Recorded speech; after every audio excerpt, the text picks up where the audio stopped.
what do you do? What do you do for work? What do you do in your life? Currently, I work in a restaurant, and I also do a side job, editing and YouTube manager and short maker. Social media management Yeah, and content production. Yeah. And why do you do it? I do it to make extra money, and I also plan to make all my money online so I can focus on other things instead of going to work outside and wasting a lot of time.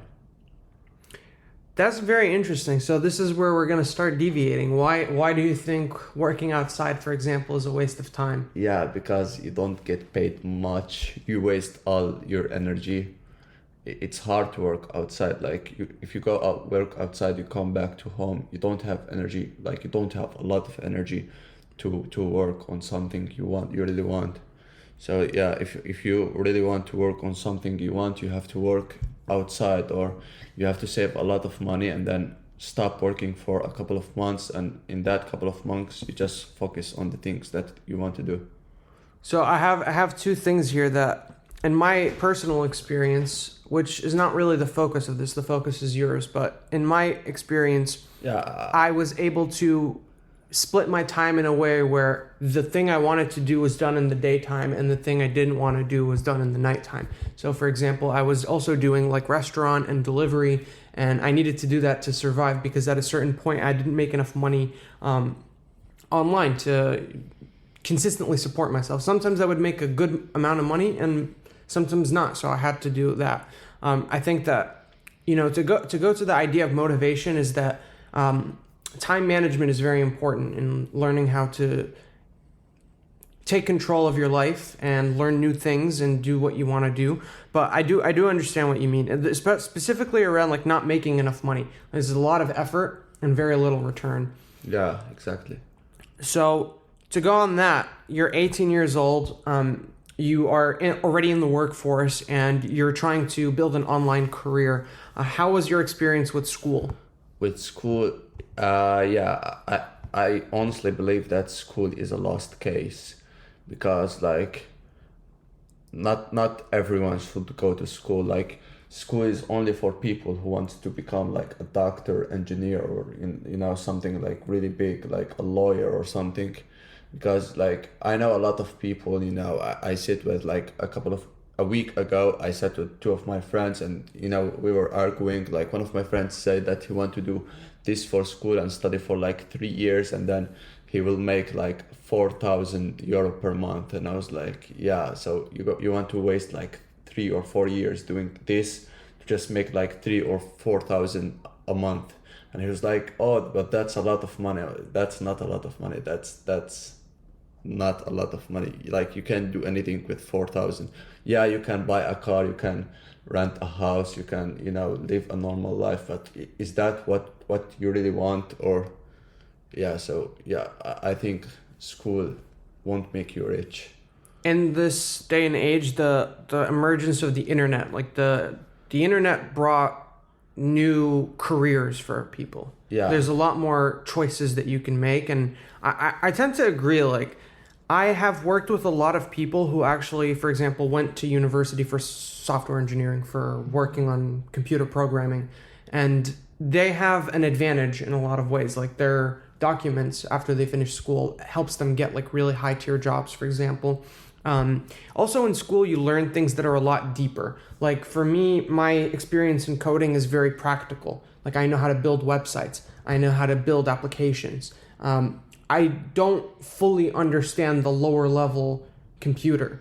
Like somebody who went to university and studied it for 4 years, like they understand memory management. How does your computer manage its memory? And how does HTTP work? They have like a much more in-depth understanding. Does that make sense? yeah, but my point is, like, if you put the time you put in school, outside school, learning something, a skill on the internet, or learn anything, I think you'll be more successful if you put the time you put in school Somewhere yeah. else. So let's say you go to school 40 hours per week. If you put that 40 hour of week at home, learning something or doing something you like to money, I think you'll become more successful. I believe you'll become more successful than going to school, because I believe school is the easy way, is the safe way. Like if you don't know what you want to do in your life, you just go to school and they'll tell you what to do. You do this, go to this. If you say, I don't know what I want to do next year, they will try to help you and tell you what to choose.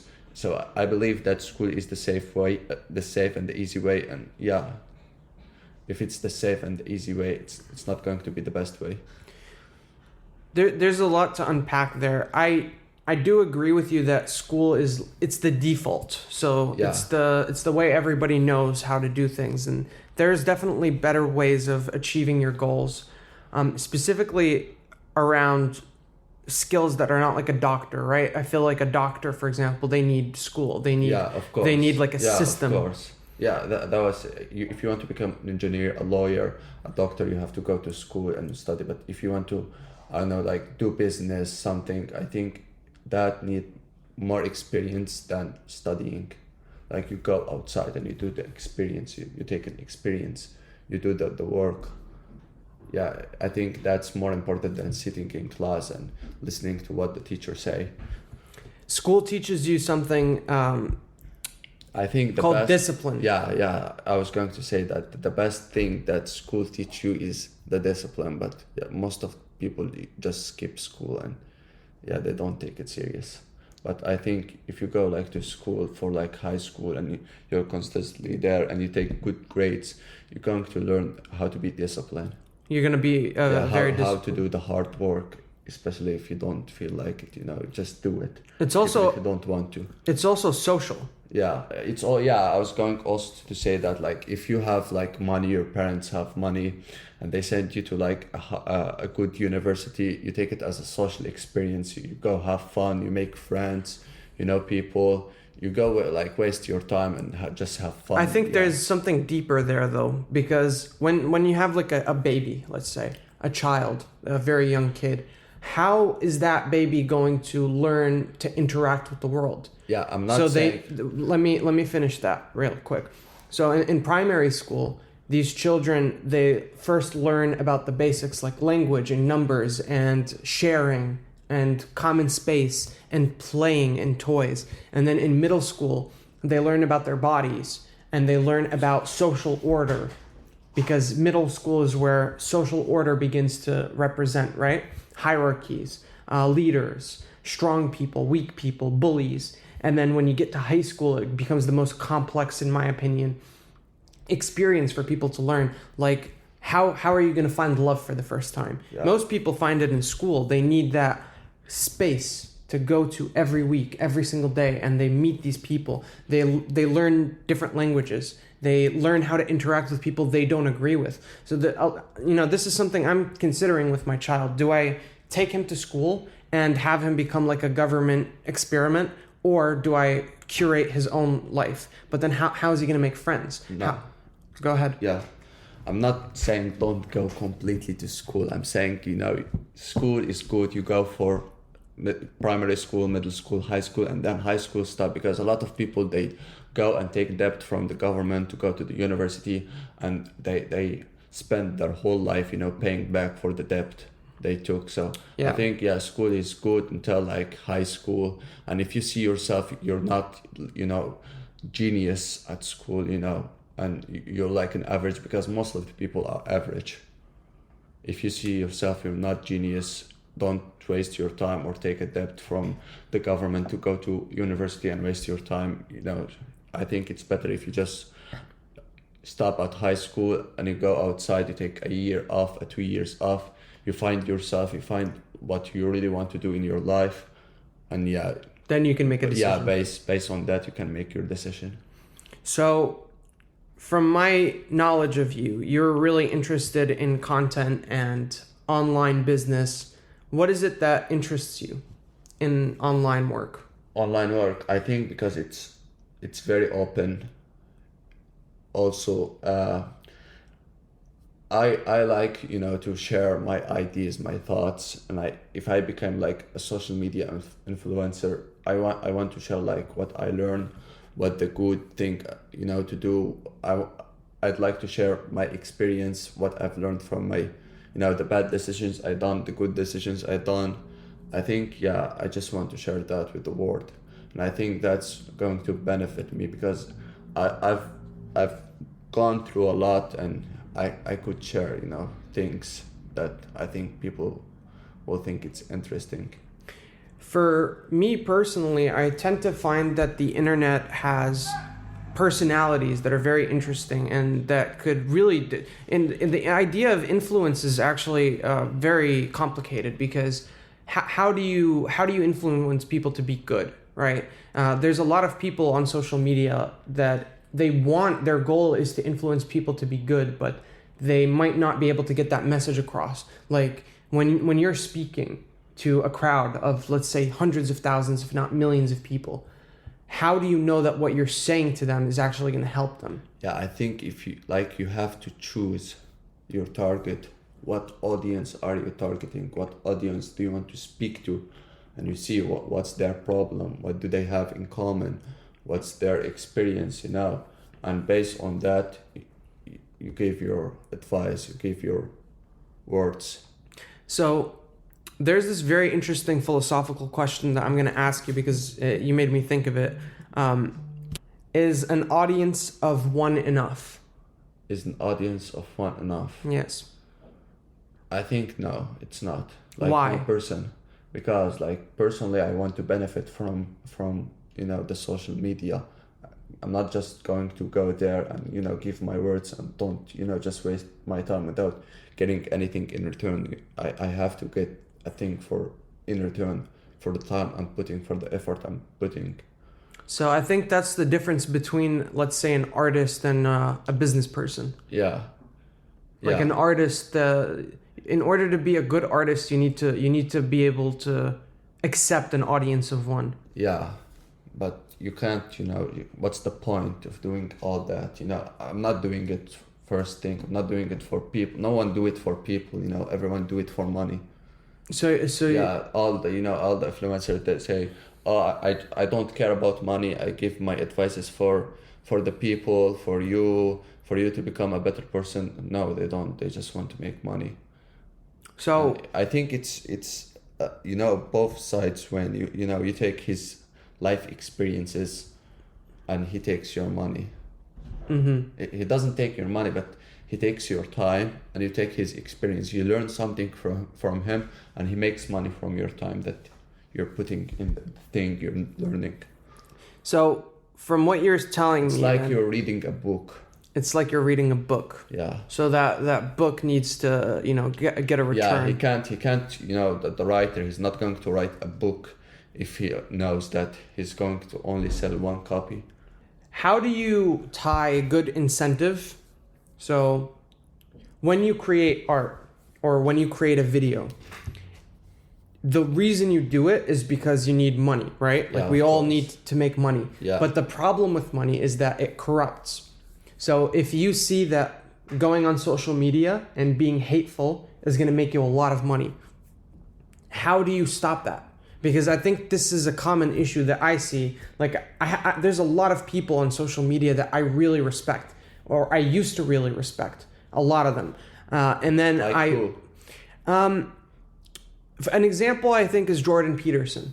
I really respected Jordan Peterson. I think he was like a huge influence on my life. He's really helped. But now after, let's say 4, 5, 6 years of consuming content from this person, I've noticed that, they've fallen to their drug addiction. They have lost their way. They lost their status as a teacher, and they've become a reactionary, which is somebody that goes on social media and spews hate to get attention, clicks, and likes. And I think that's money, right? Yeah. Money makes people go insane. So how do you feel that, looking at this, I want to understand the future of social media and influencers. How do we make a good world for them and for the people watching them? You can, because everyone has his, positive things and negative things. Everyone has his good things and bad things, and you can't agree with someone 100%. Maybe you see him a bad guy, but some people see him a good guy. You know what I mean? So yeah, you can't make a perfect. But there's one thing about how you see this person. For example, let's say Andrew Tate. This is a very Yeah. common example. Yeah. Yeah. A lot of people see the benefit in what he's saying, right? He has a good message in terms of taking care of your body, working out, motivation, money management, being a man, which is a message I think people need to hear, right? Like a lot of men don't have strong father figures, so they need somebody to teach them. But on the other side, on the other side, he made money from getting girls, put them in a camera and get them naked, and he make money from it.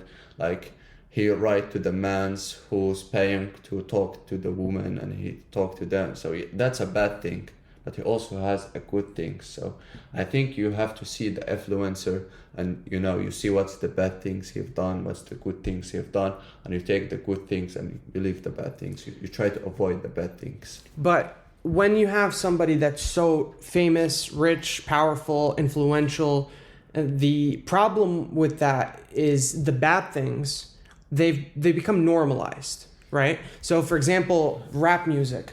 Even though I really love rap music, I think that there is a lot of, at least in the United States, there's this push for drugs, right?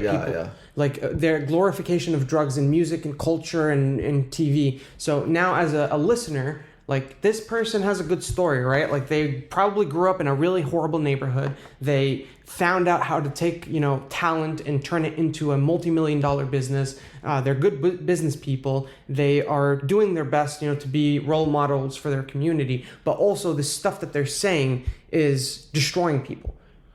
Yeah, I agree with you, on that, because if it's not like they're making the thing normalized. They do, but it's not their fault. It's not only their fault. It's also the audience fault.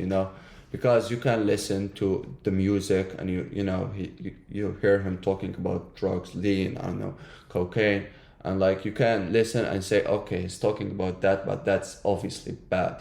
There's people die from that shit. There is that shit will ruin your life, and you say, I'm going to avoid it, I'm just going to listen, I'm going to avoid it. But you can also say, oh, he's talking about it, let's do it. That's also your fault. It's not just his fault. It's not. Yeah, the people has to be real. I think the main outlier here is children, because a lot of the times, like, what people don't tend to realize is that the internet, the majority of users are younger. They are, yeah. And it's very difficult for a young person to understand consequences. Yeah. So I do think that we need influencers. We need people who are able to guide, generations. Like in the past, we had people like Marcus Aurelius, Aristotle, very famous scientists, Einstein, and they actually helped guide industries, right? Hundreds, millions of people, science forward, and they were the influencers of that age. But now, because everybody's so connected to the internet, like the most effective people are ones that know how to use social media. They know how to get their message across, how to find a good audience, how to grow their audience, and use that for their advantage to do whatever they want to do. I'd love to see where you go with it. So right now you're doing podcast editing, and you're posting on YouTube. Let me just say that. Go ahead. The problems, because the most of the audience are children. I think the solution is that, that the people that are under 18, they have like their own social media, and the people that are above 18, they have their own social media. It's really difficult to control that, because a lot of people are going to fake being over 18. Yeah. Like, when you were a kid, you probably thought like, oh, 18 is really cool. What? Yeah, but there is also, like when I was like under 18, I was trying to see like there's videos on YouTube that you need to be above 18. Yes. And you said that they ask for like an ID picture or a passport picture to prove that you're above 18. Mm-hmm. So yeah, I think that will work. So it's like a technical problem. Yeah, I see.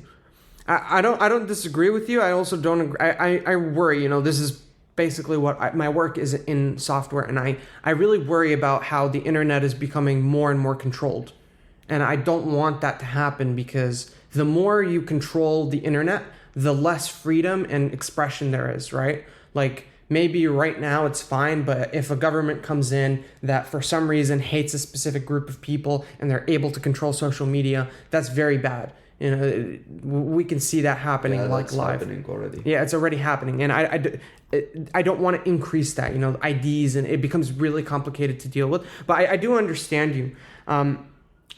Let's take a step into podcast and editing and what you've been doing with shorts and social media management. How has that experience been for you so far? I think that's like a good skill to learn. Like, so I've learned this skill. I can make money wherever I am. If I'm here, if I go to America, and like it's helpful. You make extra money. It's also like, to me, I want to become like a social media influencer. You know, I have my own channel, I have my own podcast. So I'm learning I'm learning tools, how to make short videos, how to share on YouTube, what tags should you use, what hashtag should you use, what time should you post, because when I post a short video at like 1, when I post it at like 8, I'm going to make more viewers. It depends on what country my viewers are from. So I'm learning like things. It's helpful for me because I'm learning things that I believe that it's going to make my career easier in the future. I think it will make your career easier, and I think that what you've been doing, I'm very impressed because I do see you are, taking the right steps and using the right tools. And I think that a lot of people, they want to be, let's say, a social media influencer, but they don't know how to get there, right? Like they think it's just post a video, but it's really not. Like there's a lot of pieces involved in. Yeah, you have to choose the thumbnail, you have to choose the title. That's like the most important thing, the title and the thumbnail on the video. You also need to be able to take people's attention, I think. Because if you don't take like the first step to take people's attention, to press on your videos, the title and the thumbnail, because if more people press your video, the YouTube is going to recommend more your video to the people. Mm-hmm. So I think the first step to go viral is to choose like the right thumbnail, the right title, and then you have also to make like the first 10 seconds, it depends if you're making a short or a long video, to make like the first, like the first 10 seconds or a minute, or depends on what kind of video, what type of videos are you making, like you make it like interesting. Yeah You need to get people's attention really quickly. And what do you think about like good content? So you're a modern person, you're younger, and you have access to all of the internet at this time, and I think there's like I'm not much older than you, but from my experience, like when I started going on the internet, it was very different than it is now. There's a lot less there's a lot less tools, differences, things. Like it was very simple. Like the first video on YouTube was this guy, like in the zoo. And the first like 5 years on YouTube, they were like video games. People no editing. No editing. Everything was like 2 hours, 3 hours long. It was a very simple system, and I think it's evolved. And now, from your experience, since that you're interested with this, what makes content good?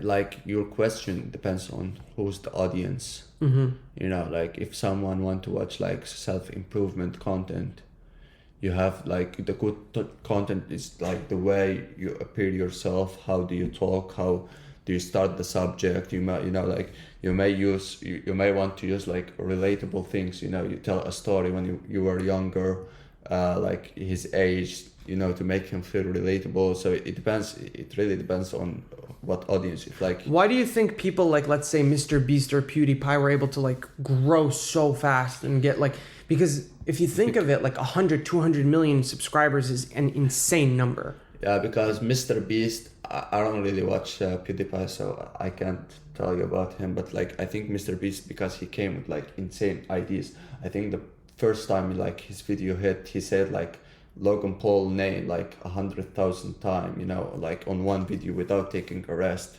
without editing, without nothing, like just sitting there for like 6-7 hours and say Logan Paul like 100,000 times. So he came with things that nobody came with, things like I want to say, is he going to do that? Is he really going to do that? And then he start putting like a lot of money in his videos. Like whoever wins, he take 10,000. Whoever wins, they make 100,000. So yeah, I think he went viral because he came with things that nobody came with. Yeah, like original content. Yeah, original content. Yeah, and he also put a lot of money into the videos, which I don't think a lot of people had done up until that point. A lot of like videos used to be very personal, and I think the YouTube is moving more towards like this game show. Like there's like very grand. You could see it in like review content too. There's this guy called Marquise Brownlee. He does the tech reviews, like for example the Apple Vision Pro. Like you see that they're putting a lot more resources into making these videos, and they're typically like 20 minutes and very tight. Like every second is like so impactful. Okay, and when do you want to start your channel? When do you feel like you're going to start? I'm going to start it when I start making like enough online money, so I can put all my effort on making videos instead of going outside for work, because like now I'm working like 45 hours a week at a restaurant. So like when I come back, like I just can't. I also go to the gym for like 8 hours a week, so I just don't have the energy to do that content. I don't have the time to think. And I may like make a video a week, but then the next week I won't make a video, and then it's like I'm going to destroy the channel before I even start. Yeah, you need to be very consistent. If I start posting a video every week, then I don't post for 2 weeks, and then I post a week, and then so I really need to have the time to do that, to have like the energy to think of what I'm making, to write a good script, because I don't just want to open a camera and just say anything. I have to study who I'm going to target, what's their problems, what's their solution, how can I attract them. So yeah, that needs like a good like a lot of time to do that, to do my research, to do like everything.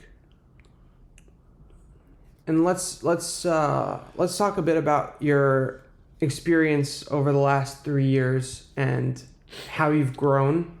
So at the time you are working 45 hours a week, you're doing gym 10 hours a week, you're also editing podcasts, and you have your personal life. You were putting a lot of effort and energy into your life, and it's very clear. But was that always the case? And how have you built yourself up to the point where you are now? No, like before, I just used to go to school, go to work. Like I work like 16 hours per week, just to make enough money to, go outside with friends, and, without saving. I don't have like like every month I come up with, I want to become this, I want to become this. I don't have like something I'm really working on. I just think, oh, I want to become an engineer, and then after a month I change, I want to become a dentist, and then so I didn't have like a goal. I was just living to live, to hang out, like doing random thing. That was my life.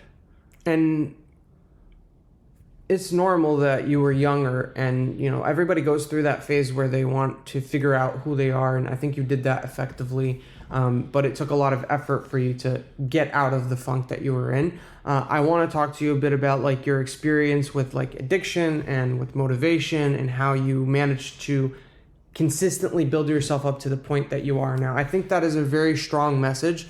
It's something that I've personally struggled with and have not talked about, online much. And I'd like to just hear from you. Are you comfortable sharing? Yeah, of course. So, I had like my personality, like I'm a curious person. Yeah. And besides I'm curious, I like to do the things that you're not allowed to do, Mm-hmm. They say gambling is not good. I go gamble, because they say don't do it. They say don't drive without a license. I go drive without a license. Like I feel it's fun to do. Like before, not now. I felt like it's fun to do something that you're not allowed, and I was curious. So like one day, like someone came to me and like he offered me, like besides cigarettes. I started cigarettes addiction when I was like very young, but it's not the thing I want to talk about. So that's okay. Yeah, someone, came to me and offered me his like, do you want to smoke weed after school? So I was like, okay, let's do it. They told me don't smoke weed, so what, if they tell me don't do it, I'll do it. So after I smoked weed, it gave me a feeling that I've never felt, and you can't feel like, you can't get stoned like normally from a normal thing. So I became curious. I said, like, if we do this, and I was listening to music, especially Juice WRLD. I used to listen to Juice WRLD a lot, and all his music's about drugs. And I listen, every song he talk about lean. What's lean? He talk about Percocets. What's Percocets? Oxycodone. What's oxycodone? Ecstasy, Molly. He mentioned like over 10, 20 drugs, and I want to try them all because I'm curious. If we do this, what does this do? So I go ask my friends, what's ecstasy? He said, I can get you one. I take ecstasy. After a while, what's oxycodone? He said, I can get you one. And like I became not like addicted to like a certain thing, but addicted to like every drug. Like I do anything, like anything I can get my hands on. And drugs like give me like a feeling that I've never felt before. Like I felt like I own the world. Like it boosts your confidence. Like if you're nervous, it makes you relax. Like especially I tried like almost every category, like benzos, opiates, stimulants, psychedelics. So whenever I feel like something, I get upset, like I'll do this drugs, or I'm going to like some place and I'm feeling a little bit anxious, so I'll do this drug. And I just got addicted from that. But There's what you're talking about, I think, is poly addiction. So being addicted to not like just being addicted to taking drugs specific. Like it's not about like I want to take like cigarettes all day, or I want to smoke weed all day. You're just doing all of the stuff, whatever happens, whatever comes your way. And I think that's very dangerous, right? Because there's a lot of reasons for that being more dangerous than like being addicted to one drug. Let's say you don't have a tolerance, so you can take too much of something and just die. Yeah. Or you don't like, because you're taking random stuff, you don't know where you're getting it from, and it might be laced with something and you might die. Yeah. And it's very complicated. It's a complicated problem, and I think this is very like a very American problem, because in Europe people obviously have addiction. In America it is a much different. I know, like basis. everything is laced with fentanyl. Everything is faced with fentanyl or methamphetamine. The drugs are all over the place. The biggest reason for people dying under the age of 50 is fentanyl. Yeah. And I think it's about 150,000 people a year. That's a lot of people. 150,000 people a year. That's like a whole city's worth or a town's worth of people every year. So from your experience, what did you learn about addiction? Like after a while, people start changing after, people start changing after, you take a drugs. Like that's obvious. The chemistry in your brain change. So you become, you have an anger issues that you can't like control. You become like mood swing. You have depression. You have anxiety. And after a while, because like at first I felt like I'm unstoppable. I can start whenever I want. I can quit whenever I want. And then I start seeing myself. I've changed. It's not me. Like I've changed. This. I look at myself at the mirror, and it's not. I look at myself and I say, this is not me. And I also had like a couple of overdoses that make me realize that like one day I can just take my life without planning on it. So that was the point where I said, and I start seeing like the main reason I start seeing that people start getting away from me. At the start I was seeing that I'm cool, everyone is around me, everyone want to be around me. But after a while I start seeing that people start going away from me. Welcome back. Yeah, so where did we stop? We stopped about you were mentioning that you felt you were changing. You had experiences that made you feel like you could take your life or lose your mind. And I can definitely relate to that, and I can understand where you're coming from. It's a hard mental space to be in, and I think that this is one of these problems that's going to keep growing, especially in the U.S. It's not going to It's not going to get better for a while. We don't have the tools. We don't have the resources for people, right? Because if you want to stop, like the problem with addiction is it makes everybody around you not like you anymore, right? Yeah, Your that's family. the point. Yeah. You know, like at first everyone was around me, everyone was seeing me. Oh, you do like, you know, you get that feeling, you get that confidence. You know what to say, you know what you don't say, your body language. You know, so at first, like people start being around you. You know, you get like you get more girls, you get more friends, and then like after a while, you know, like you don't have energy, you have mood swings, you have depression, and you don't know it. The problem is you don't see that, you don't notice that, you think you're normal, and you're not normal, you're not okay, and people do notice that. So people start, you know, like just going away, and you don't know what's the problem, you know, what's the wrong thing. So, you know, maybe you go to stronger things, maybe you do other things, but yeah. So after, you know, I start seeing that, you know, I had problems with my family, with my friends. You know, I had like literally no one to call anymore, no one to talk to anymore, no one trust me anymore, no one want to, you know, hang out with me anymore. I realized that, you know, it's the wrong path, it's not the right path. What I worry about is the way people respond to addiction, like families and people that don't understand, that haven't been through it. I think their solution in their head is to cut people off, right? Yeah. So don't talk to him. Just let him do his thing. Like if you're addicted, that's what people are going to say about you. Just let him do his thing. We're not going to help him, because if we help him, he's going to get worse.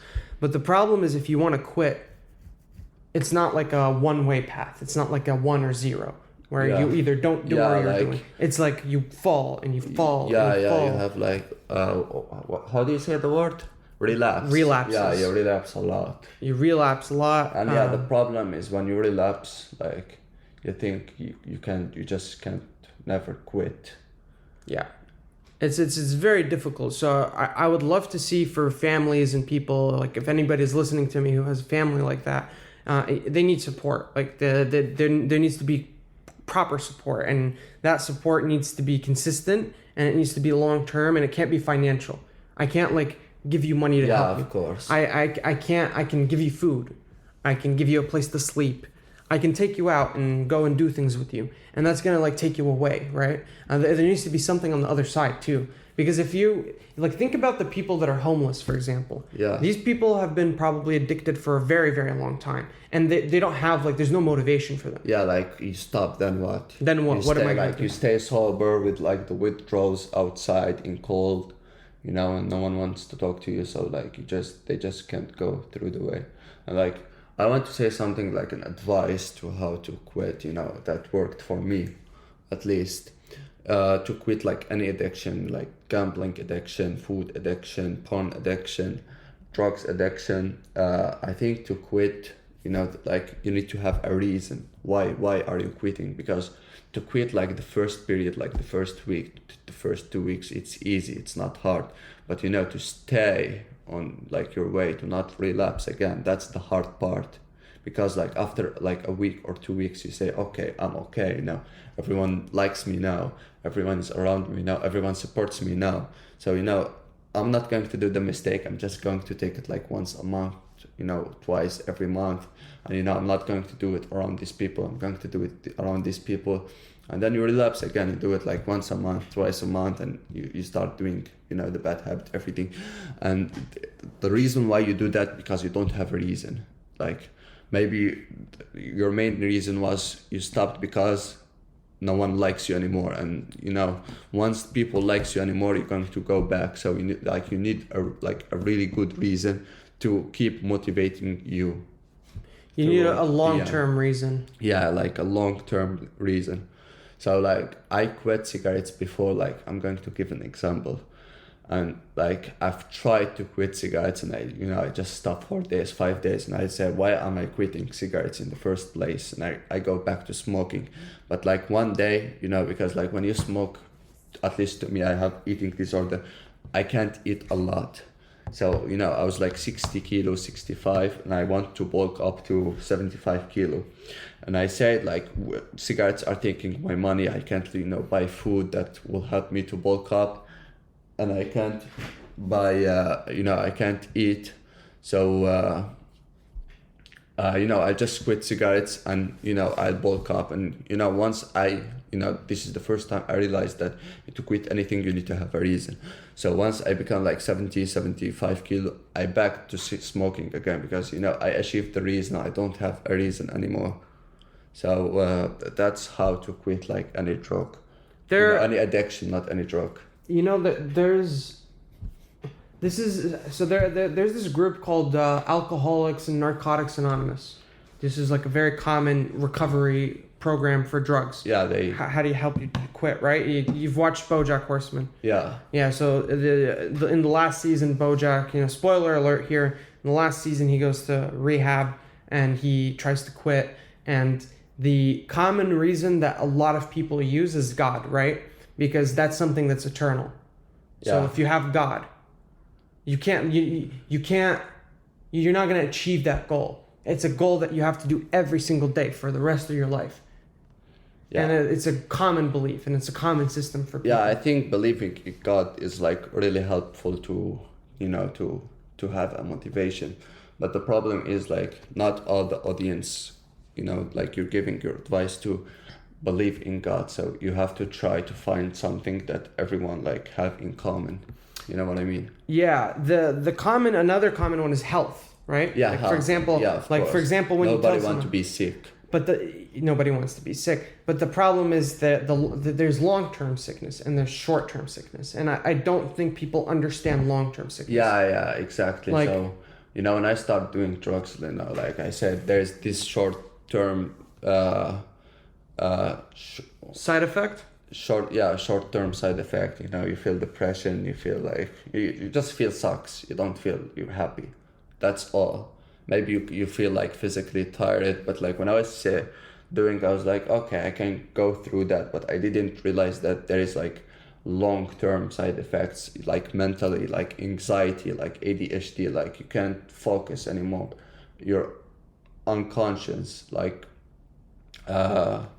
mood swings, like a lot of mental health, that like psychosis. I think the only one that I feel is it's a consistent, everybody understands it, everybody wants it, is love. And that could be many different forms of love. It doesn't have to be like you and your partner. It could be you and your son. It could be you and your mother. It could be you and your friend. Like, it doesn't have to be any specific person. And love is like a very, very, very strong motivator for people. But also, if we go back to the first issue, where when you're addicted, everybody around you kind of like lets you go. Yeah. And it becomes your responsibility to get back. Yeah. They're not going to come for you. You need to go back to them. You need to find your way and prove that you love them and help and fix the things that you broke. And it's very difficult. Now that you've been away from this, how do you feel? How long has it been? It's been like a year. Of course I had like relapses, but like in general, because like you can't count like relapse, because if you can't like relapse, you're never going to be sober again. Like, this is the problem why people, like, they can't quit, because they count the relapse. They say, oh, I relapse, I back to it, so I just keep going. But like, to quit, you have to say, okay, I relapse, I'm not going to think about it, I didn't relapse. Just put it in your head that you didn't relapse and keep going. Like, that's a good thing, to. So it's been a year. Like, of course, I feel like now more confidence, I feel better, I feel like I have more motivation, I feel happier, I feel like I have more control in my life in general. But also, like, I still suffer from like the long term like anxiety disorder. But yeah, like, you just have to, like, this is a thing, a consequences of a thing like you used to do. So you just have to go through it. The biggest suffering that I see is the idea that the consequences to your actions are clear. People tell you whenever you do something wrong, what's going to happen. Yeah. You don't understand it, but you do know. You do know that it's going to make you less popular, less beautiful, Yeah. more troubled. And I think a lot of people, they think it's worth it.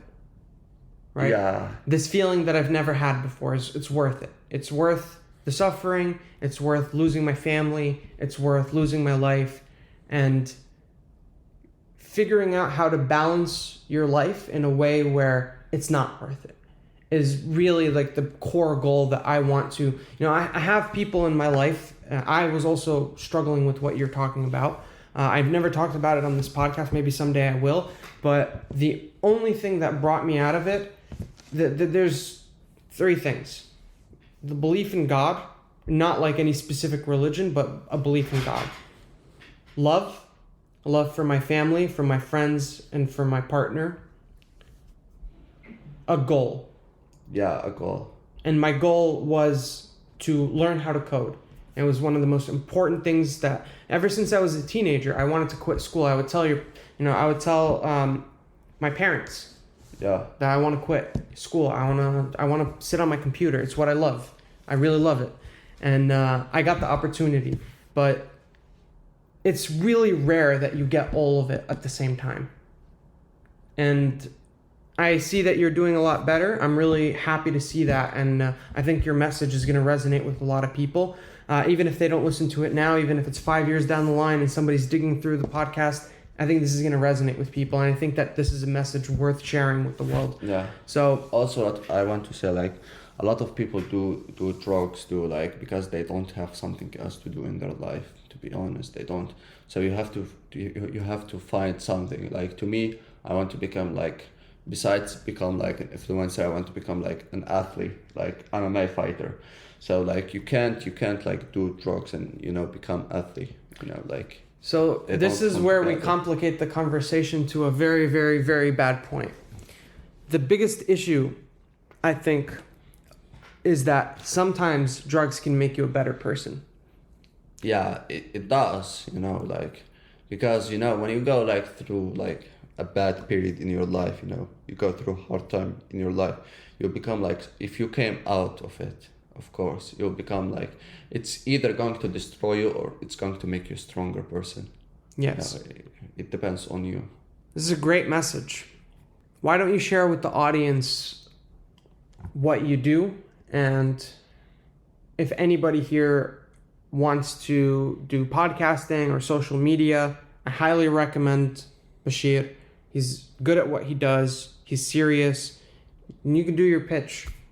Yeah, so like if anyone wants like, I edit his podcast or I make like short clips for him, or, I just manage his channel, like post videos he want, or, write the text, write the hashtag, read the comments, try to share it, just hit me up on Discord.